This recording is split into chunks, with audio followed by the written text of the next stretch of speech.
There's not much known about Satan in the Bible or in texts altogether. Stemming from Christian religion, Satan is a figure of pure evil and once great powerful angel of God who turned into a supreme devil. Throughout history, Christians have charged and accused people of worshipping Satan, and most of these claims have been spurious with little to no reality. There are various things that people might have been accused of being a Satanist. These things include other denominations of Christianity, as the Reformation was taking place around the Satanic Panic, non-Abrahamic religions, Jews, scapegoats for various social problems, most notably being witches. Women were seen to be weak to the devil's charms and would be enticed by the bravado of Satan, so these so-called tempted women would be trialed and sometimes executed for suspected witchcraft, when they probably just told the village chief to stop throwing fecal matters into the river they drunk from. However, the cases of Satanism were too far spread, and there were almost no people who openly called themselves Satanists. This changed until the late 20th century. The first satanic religions first started to appear around the 1960s. These religions came in waves, and many tried to establish themselves within America. These new religions could be classified into two different groups: theistic Satanism and also atheistic Satanism. The most common of the two is atheistic Satanism, and that's what I will be solely focusing on. The Church of Satan is believed to be the first ever official satanic religion. However, there is another satanic religion that does claim to have been made before the Church of Satan. However, there is no evidence to back up their claim, and they're probably just doing this to say that they were the first. The Church of Satan was founded back in 1966 by Anton LaVey, a former carnival worker who had absorbed a variety of occult and ritual magic teachings over his years. He eventually incorporated these into tenets of the church he founded. The church did not worship Satan, however, or even recognize Satan as an existing entity. Anton believed that Satan was a symbol of humanistic values of self-assertion, rebellion against unjust authority, vital existence, and undefiled wisdom. Anton proceeded to write tenets and also the Satanic Bible for the Church of Satan to follow. The Satanic Bible is a list of practices that Satanists can go on to develop their egos and leave behind their lives of submissive weaklings. The Satanic Bible and tenets are not seen as sacred scripture, but as more rules and guidelines for Satanists to follow. However, there were some skepticisms with Anton's teaching and creativity. LaVey's daughter took part in an expose about her father's religion and past, which was conducted by Peter Mayer, a publisher for Avon, an American book publishing company. Mayer proposed that Anton drew from the popularity of a 1968 horror film, Rosemary's Baby. This film had caused a recent rise in both public interest in Satanism and other occult practices. This was speculated as the Satanic Bible came out a year later in 1969. This claim was never proven to be true, as Anton, alongside a co-founder of the church, wrote a number of writings that had already been distributed throughout their years of ministry. These writings included an introduction to Satanism, a number of short essays, a guide to ritual magic, and articles that had previously been published in the Cloven Hoof, a Church of Satan newsletter. Overall, the Church of Satan classifies themselves as an egotheistic religion, a religion that focuses on completely satisfying one's desire through any means, leaving a lot of interpretation on how to do so to the believer.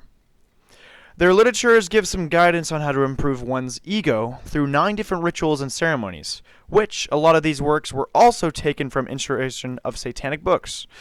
The Church of Satan would remain the most prominent satanic religion. However, come 2012, a new satanic religion would take over. The Satanic Temple was first thought of by co-founders Lucien Greaves and Malcolm Jerry, who first met in late 2012.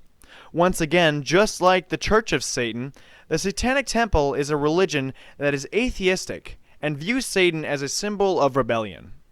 They first gained media attention in January of 2013 when the group attended a rally to support a bill that was being passed by Florida Governor Rick Scott that would allow prayer in school. The bill allowed students to give a sole discretion in determining whether an inspirational message is to be delivered. The temple said that it, quote, does a lot to support religious diversity, as the bill does not reference any one religion that is to be prayed to. The Satanic Temple embraces the free expression of religion, and Satanists are happy to show their support of Rick Scott, who, particularly in SB 98, has reaffirmed our American freedom to practice our faith openly, allowing the satanic children the freedom to pray in school. The Satanic Temple said this in a release announcing the rally.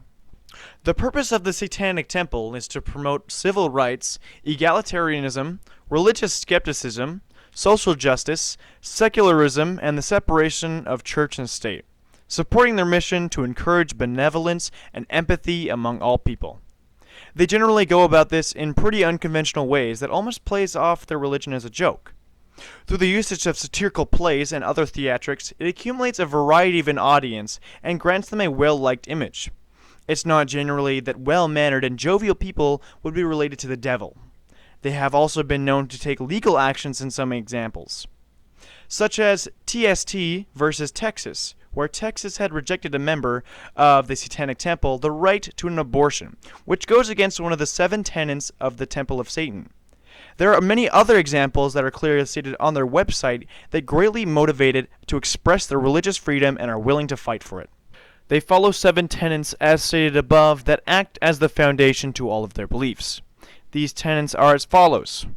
1 should strive to act with compassion and empathy towards all creatures in accordance with reason. 2. The struggle for justice is an ongoing and necessary pursuit that should prevail over laws and institutions. 3. One's body is inviolable, subject to one's own will alone. This ties back into the court case where the person was denied an abortion, which goes against one of their religious laws. 4. The freedoms of others should be respected, including the freedom to offend. To willfully and unjustly encroach upon the freedoms of another is to forego one's own. 5. Belief should conform to one's best scientific understanding of the world. One should take care to never distort scientific facts to fit one's own belief. 6. People are fallible. If one makes a mistake, one should do the best to rectify it and to resolve any harm that might have been caused. And 7. Every tenet is a guiding principle designed to inspire nobility in action and thought. The spirit of compassion, wisdom, and justice should always prevail over the written or spoken word. Like the Church of Satan, the TST heavily focuses on bettering oneself. However, they state more clearly that they are not to interfere with other people's lives, and if they are to, they should do one's best to make amends with said issue. This was a big problem with the Church of Satan, as they believed that selfishness was key to making one's ego strong. It was said to fulfill their desires through any means which can be very destructive to others.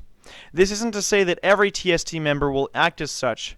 However, the last tenet, which is reminiscent to biblical teachings that state faith without works is dead, says that actions of compassion, wisdom, and justice will always prevail over written or spoken words. I think that these tenets are perfectly written to be an amazing destructive masterpiece. It is clear that the TST has some distaste towards Christians, as the usual conservative Christian does not uphold the same beliefs and values as a member of the TST. If Christians despise a religion with Satan as its figurehead, and if that religion expresses kindness and justice towards people in desperate need of it, it makes Christians look bad, as it appears they are persecuting people in need of help. It might give the general public an image in their head that Christians aren't as compassionate as they say they are, and would give a better public image to this TST, and would create more negative opinions of the church. In conclusion, Satanism has gone through many different changes throughout its lifetime. In its whole, the worship of Satan himself is not typically practiced. However, that is not to say that they don't exist. It's just not very popularized.